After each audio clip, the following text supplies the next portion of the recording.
Today we're going to cover repairing fascia and soffit. Right here we have some rot in the corner and we have some bad fascia board. We've already replaced the fascia board on the other side of the house. I'm going to show you how to replace this fascia board. Once we do this, we're going to sand it down, get everything prepped, and we're going to paint this house. Let's get started. This fascia here, we're going to pull this off. You can see it's rotted pretty bad. So I'm going to show you how to pull this off and get a good seam on the other end. This is a perfect example of what not to do when repairing or putting up fascia. Never use giant common nails on here. You don't need to put 16-penny common nails on here that are going to split this redwood. This is redwood fascia and it splits real easily. All you need is a 8 or 10-penny finishing nail on there, a galvanized finishing nail, and you can secure this really well without splitting this wood. Right here we have another problem with the seam not being on the rafter. If the seam is not on the rafter, then this can separate, which you can see by all the darkness back here. It already has done that, and that's why we had rot in here. Now that I marked my line, right here, this is where I have a rafter behind it. That's where my seam's going to be. I mark my line, I pull this board off, out, away from the roof. Once I pull it out, I put a little block of wood back here. That keeps it away from the roof where I can make a nice clean cut. I want to use my square as a guide because I want a really straight cut here. I'm going to cut it right here, and when I go up, I'm going to be very careful here because this is going to let loose.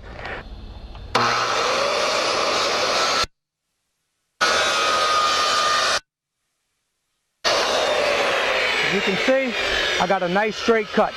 Now I'm going to rip this board down. This is my fascia board, which is actually 8 inches, and I only need 5.5 inches for this. So I'm going to go ahead and set my guide up at 5.5 inches on my Tracer XL tape, and I'm going to mark my line. Once I have this line marked, I'm going to come back and rip this, and I'll have the perfect size for that. I'm going to go ahead and rip this piece.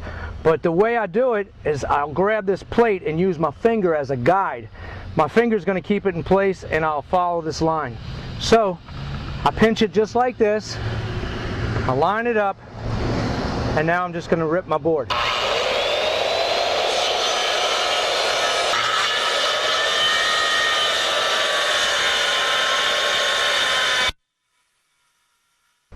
Now I have my saw set at a 45-degree miter, and I have a square here that I'm going to use as a guide. I'm going to go ahead and make this cut. Keep in mind that when you're cutting a sharp angle like a 45-degree angle, this guard is going to tend to want to snag on the wood and not roll over. So I'll just take it and pull it up, and then I'll use my finger to hold it. Now, once I do that, I have my other finger here, and then I'll pull the trigger with this finger. I'll set it in place, and I'll make my cut.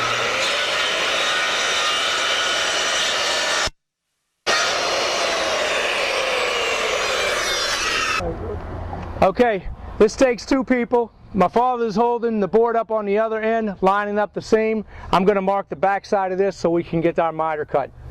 I marked the back side when it was on the house. I want to transfer this to the front. I'll bring my guide up. I'll line this up. I like to hold the square against the wood this way so I can really clamp it down tight. If it's this way, it's a little more awkward for me.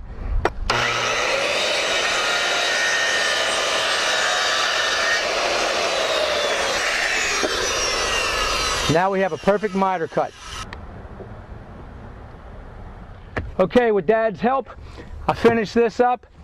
You can see this is a nice seam. Right here we have a little split from the giant nails they used previously, but that is such a small thing to fix that I'm not concerned about it. I put a little Bondo on here and I'll fill these giant holes up that they had on here previously, and I'm going to clean this up real good. Once I do this with Bondo and clean it up, we paint it, you'll never even know it was there. If I'm using hand nails, I'll use 8 or 10-penny finishing nails with a small head, and make sure you use galvanized nails. I use the nail gun on here because it makes the job so much easier, and I'll use 2-inch galvanized nails when I'm doing this, 16 gauge nails. You can use 18 gauge, but just make sure you use 2-inch nails.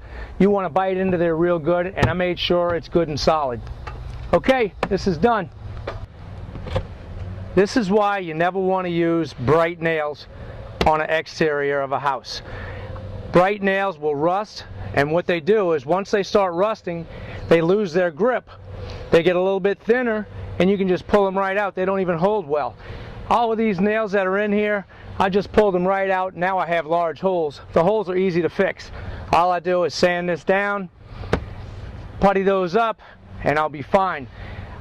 Most of this fascia I changed on this house. A couple of pieces I left. We didn't want to have to change everything because this is really not in bad shape. The only bad thing about it is these stupid nails. So these are going to be fixed. We're going to have this house looking good. The best wood filler is body filler. I use Bondo for these corners. This corner is not rotted, it just swelled up some. You know how those corners will do when water gets in between there. If you fill this up with Bondo and sand it, you'll get a really nice tight corner that looks great, and it's also watertight. Once you prime and paint this, this will last years.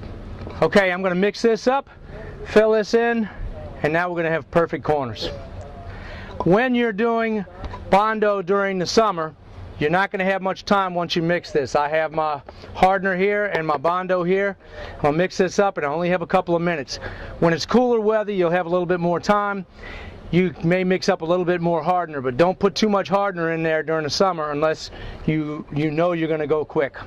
Okay, I'll mix this up. And it only takes a couple of seconds to mix it. Once I mix this up, I just fill in that crack, come back over and sand it, and I'll have a perfect seam or corner.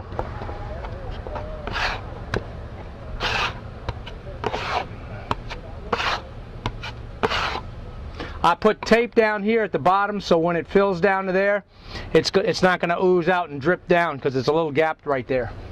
So, fill this in. Make sure you sand your wood real well before that, before you apply this. You don't want to apply this over the paint. You want to have it over fresh wood. That way it really bonds well.